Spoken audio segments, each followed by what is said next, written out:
All right, everyone, just after 9 o'clock, 9:05 this morning here on CBS 19 Plus and on our social media pages as well. Thanks so much for joining us. I'm Jesus Martinez. We're continuing to follow the aftermath of last night's storms. Thousands left without power across East Texas, and crews have been working around the clock overnight to get those lights back on. Joining us now is Mark Robinson with SWEPCO.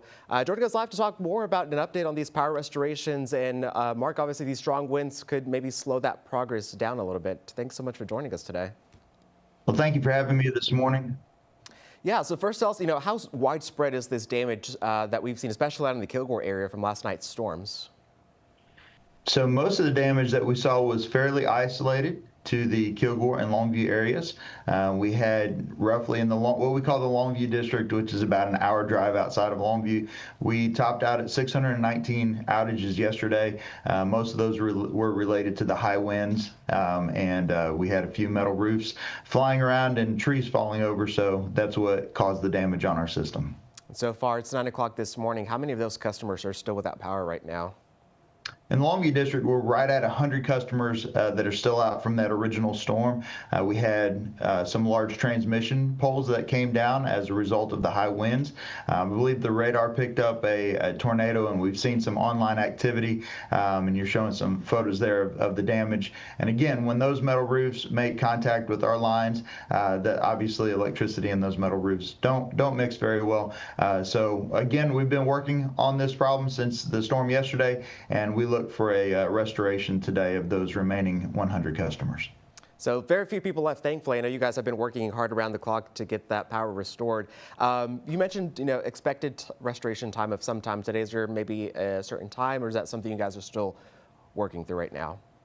Sure, I'd say in the next several hours, sometime around lunchtime. Again, there's some large transmission poles that are out in a field in Kilgore near 259 that they're replacing. A lot of that becomes ingress-egress conversations, and there's always something that we find while we're out there working that causes a complication that we work through and we find a solution for. So tentatively by this afternoon, lunchtime, hopefully earlier than that. Hopefully it is early. I know one of those complications right now is Mother Nature herself. The wind, we're seeing strong gust of wind. How's that affecting restoration, and how's it honestly affected the restoration overnight? So right now, the winds aren't creating an issue for us today. If they do get too high, obviously a lot of our work is bucket work with large equipment and infrastructure. Sometimes we have to use a crane. We don't have to do that today. But if the winds get too high, then we will have to pull those buckets down and wait for that to pass. But so far, even with the winds that we've seen overnight today, we haven't had that issue we've been able to work through. I know with the rain we saw recently, and even some weak branches from yesterday's storms, any little extra wind could cause extra branches or even whole trees to topple over. What is something residents can do now to avoid any more of that damage falling onto power lines? Yeah, absolutely. So we always talk about tree safety. Many of our outages are tree related. And in East Texas, we have a ton of trees, mostly pine trees that can grow significantly over years. So number one is, and this is the long-term side of it, is don't plant trees under power lines. Make sure that you're being judicious in where you plant those, especially if they're going to grow 20 feet tall or higher. Make sure that you're, putting them, 15 to 25 feet outside of our power lines. And then for the trees that you have now, both from your personal safety, your home safety, we do say always keep your trees trimmed up. If they're near a power line, please contact our forestry department, and we'll work with you on making sure that those lines are safe. If there's something that we can trim, we'll trim them. And if it's something that you're responsible for, then we'll make your power infrastructure safe so that you can perform that.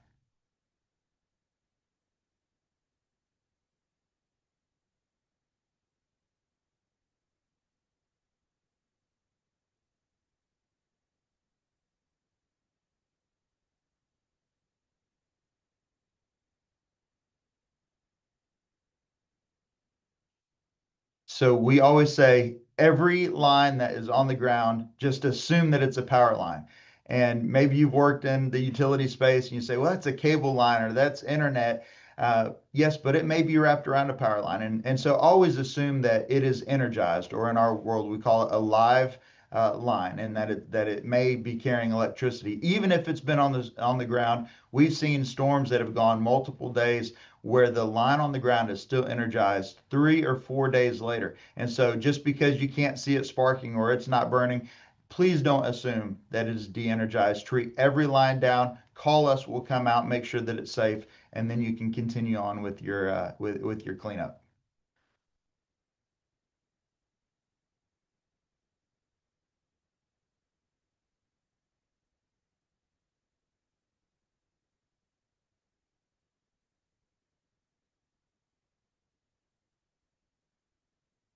Right now, we're utilizing all local resources.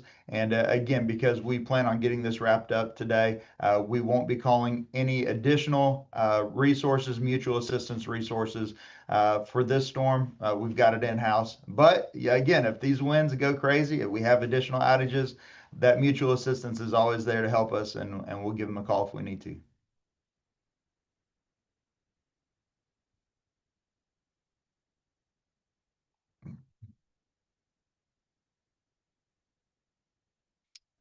So I always say before the storm, like right now, go download the SWEPCO app. It's under the American Electric Power SWEPCO. Just look it up, download it. You can not only look at your bill and your usage, but most importantly, during storms, you can report an outage. That's how I do it at my house. And then you can track your outage notifications. They'll come to you through the app, and also we'll be able to text you and make sure that you stay updated. So you can also do that on our website if you don't have access to a mobile platform. But first and foremost, go download the AEP app, the SWEPCO app, and we'll keep you updated. And you can keep us updated as to your outage as well.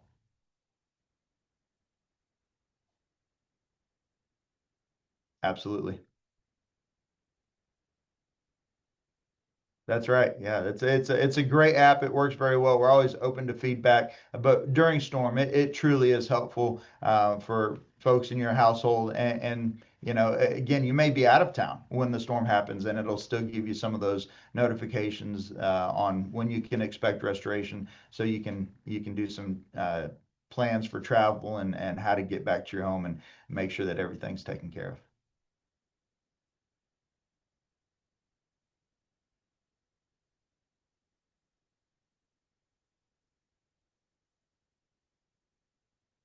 That's right. That's exactly right. If your power's out, and it steps through those questions. Have you checked your breakers? Are your neighbors' lights out as well?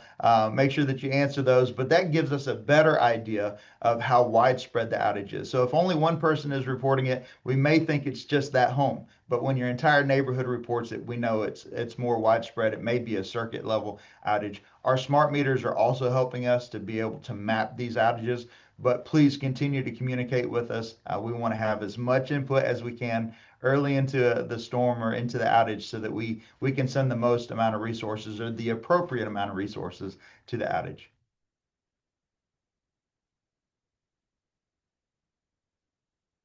Just generator safety, one thing that we always say is it's getting colder. We're going to have a lot of people using plug-in heat, storms coming. Have a winter preparedness plan that looks different than a summer preparedness plan. So be prepared for cold weather. And if you have a generator, some of those are mobile, some of those are plugged into your home. If you have those that are physically connected to your home, please have a licensed electrician plug that in and do that work, so that we're keeping our line workers safe on our side. We don't get backfeed, and that doesn't create a dangerous situation for them. So just have a professional install your generator on your home, and we will appreciate it. Thank you so much.